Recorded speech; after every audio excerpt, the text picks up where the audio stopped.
Anyway, it's 6:42. It's almost Christmas time. And, you know, of course, so many people get all the traditions of Christmas, as fun as they are. They have nothing to do with Jesus' birthday. Mm-hmm. But how far off are we on Jesus' birthday? Like, how many myths are there that many Christians fully embrace as true that were not a thing at all?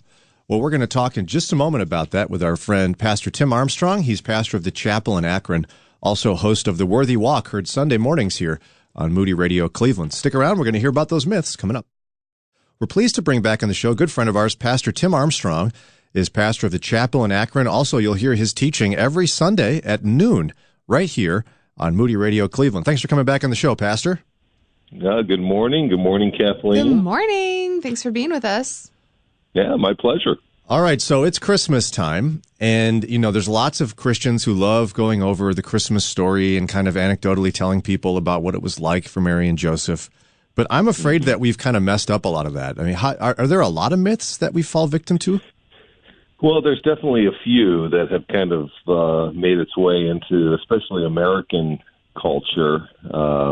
Probably the greatest one, and we see it every year. We see it out in front of people's homes and churches and businesses, and that's the idea of the manger, and the idea that there was no room for them in the inn. And, of course, that comes out of Luke 2:7. That's the actual phrase. There's no place for them in the inn. So we get in our mind that all the Airbnbs were booked. Right. It's like the Holiday Inn, right? I mean, we're like, the hotel. Right. And so, and, you know, the story, and this is how I was raised. I heard this story. Mary's 9 months pregnant, and Joseph coming into Bethlehem late on a donkey, and they're going from hotel, hotel to hotel, and there's the angry innkeeper that says there's no room. Get out of here. They find it's fall. Finally, can you imagine that? Finally, a nice innkeeper says, well, we don't have any room, but you can stay in our barn out back. And, they go there, and that's where the birth of the baby Jesus occurs. But that's largely an American myth, and we often misread the text. Well, Kathleen has a concerned look on her face, Pastor. Oh, well, I'm concerned because I recently spoke at a church, and I was like, can you imagine, blah, and I'm like, said all that. Well, let's go through a couple facts. Okay. And then we'll help understand. First, remember, Joseph is from Bethlehem. So he was just in Bethlehem. Mary came to him, told her she was pregnant through the Holy Spirit. They returned to Nazareth. Then the census occurred, so he had to go back home. So this is his hometown. Why would he need an inn? Bethlehem was also very small. Likely there was no public lodging. Inns would be just down the hill in Jerusalem. So if you're ever in Bethlehem, you literally can look down the hill. There's Jerusalem, bustling city. That's probably where the inns would have been. And there were no barns in that time period like we think of a wooden barn out back of our house. Mm-hmm. Instead, animals were stored in caves. Many times a home was built over a cave or a depression in the earth, and that's where the animals would be kept. And so it's unlikely in our modern story that that's really what occurred, is that there was this barn out back that they were born in. But here's the convincing evidence. The word inn in our English translation is from a Greek word called kataluma, and you'll like this. It means to unloosen. And so word derivation, how words grow, came to mean a place where travelers would loosen their sandals or loosen the saddle. Okay. The idea of kind of let their hair down. That grew to become known as a guest room. So now read the text differently. There was no place for them in the kataluma, in the guest room. That starts to now give a different image. They show up to Joseph's parents' home.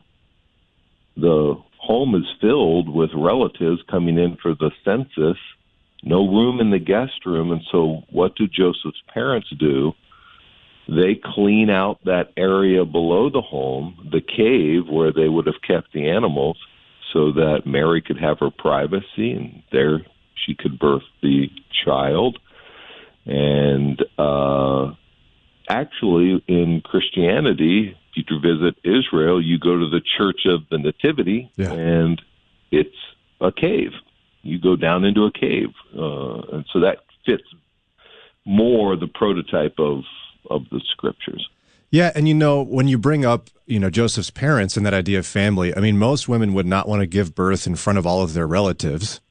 And so the idea of a place in the home or near it that would provide privacy does make some sense. And why not the cave, right, where the animals are? Well, yeah, and not only that, when a woman would give birth, the room would become ritually unclean. And so anyone who would be coming in for the census, if they were staying in that room, there would have been a sense that they would have been unclean. They would not have been able to go to the temple. And so that would be something they would want to avoid. And again, like you had mentioned, Mary would want her privacy. The midwife would want some room.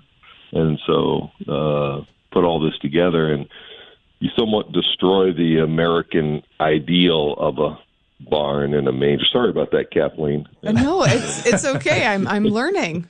No, and honestly, I think it almost changes the tone in some respects, because the American story has picked up this kind of, oh, poor Mary and Joseph, everyone's so mean to them.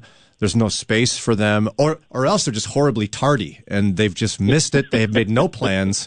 And then some rude person makes them give birth to a baby and throw them in the food trough. Yeah, that's what exactly. That's what I imagined, that they were like, oh, Mary is pregnant and that's not right, so be away from here. That's what I always imagined, yeah. It changes the whole tone. It does change the tone, and you also have to understand that Joseph was of the Davidic line, and so everyone in Bethlehem would have known of him. He could have found any number of places to stay because of his notoriety.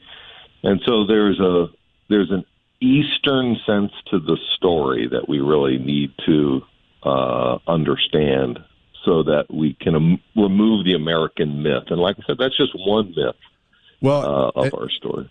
We have to take a quick break here, Pastor. It's 6:52. Again, Pastor Tim Armstrong is pastor of the chapel in Akron, and also the teacher on a wonderful teaching program called The Worthy Walk, heard Sundays at noon right here on this radio station. When we come back, that was just the tip of the iceberg. So, I mean, basically, the whole frame for the Christmas story is totally wrong in America. What else are we messing up? We'll find out from Pastor Armstrong coming up.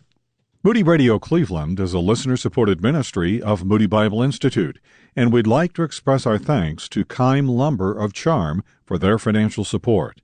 More information about Keim Lumber of Charm is available at our website at moodyradio.org/Cleveland. Ever stop and think about the birth of Jesus? I'm Lena Abujamra, and this is Today's Single Christian. Most days in my life, I'm too busy and distracted to stop and consider the obvious. When it comes to the birth of Jesus, so many things had to happen for his birth to take place. There had to be barren Elizabeth and her husband Zechariah. There had to be a Mary and a Joseph. There had to be a star shining brightly and 3 wise men and a wicked king. There had to be a census and no room at the inn, and there had to be 14 generations from Abraham to David and another 14 from David to Jesus. Every little detail mattered before the coming of the king. You and I forget that God is always doing 10,000 things while we wait on him to deliver the one. Who knows what he might be planning while we wait on him for that one? Take hope today as you consider the story of the birth of Jesus. God is at work in every little detail, whether you see it and even when you don't. For more resources to help you in the waiting, visit todaysinglechristian.com. That's todaysinglechristian.com. It's Brian and Kathleen in the morning on Moody Radio in Cleveland. Call or text 440-546-2255. That's 440-546-2255.